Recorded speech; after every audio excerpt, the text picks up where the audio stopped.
La question de savoir si la commande publique doit seulement viser l'efficience économique, c'est une question qui fait aujourd'hui débat au sein des économistes avec deux visions opposées.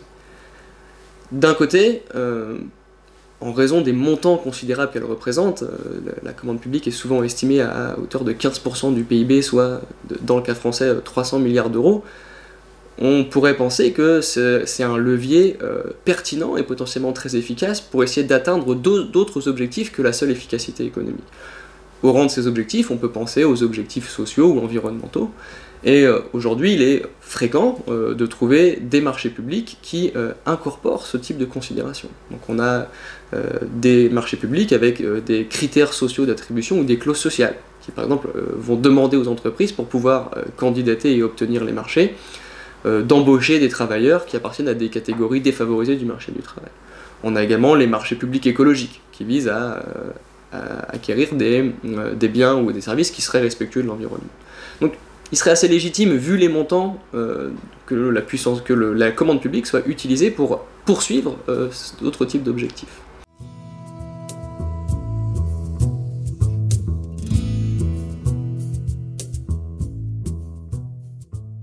On pourrait penser que utiliser la commande publique pour poursuivre des objectifs qui sont autres que l'efficience économique, ça pourrait se révéler inefficace. Alors il y a deux raisons à cela. La première, c'est ce que nous dit la théorie économique, c'est que pour qu'une politique qui vise à corriger une défaillance de marché soit efficace, il faut qu'elle soit uniforme et il faut qu'elle soit globale. Et donc on pourrait penser que des outils plus directs, du type taxe ou subvention, seraient potentiellement des outils plus efficaces pour poursuivre ces objectifs, plutôt que de passer par le moyen détourné finalement que serait la commande publique. La seconde raison, c'est que introduire ce type d'objectif secondaire à celui de l'efficience économique dans la commande publique, ça peut créer finalement des distorsions de concurrence et faire perdre finalement les avantages qu'on a à l'externalisation.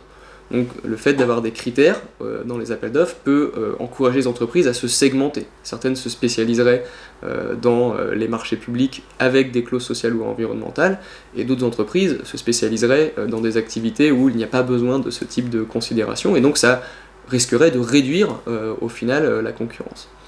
Donc il est assez difficile aujourd'hui de répondre de manière tranchée à cette question, puisque on manque assez cruellement de travaux académiques et scientifiques sur l'efficacité de ces mécanismes. Aujourd'hui, on aurait besoin de travaux qui permettraient de savoir si, lorsqu'un marché public comporte une clause sociale ou environnementale, est-ce que effectivement il coûte plus cher ?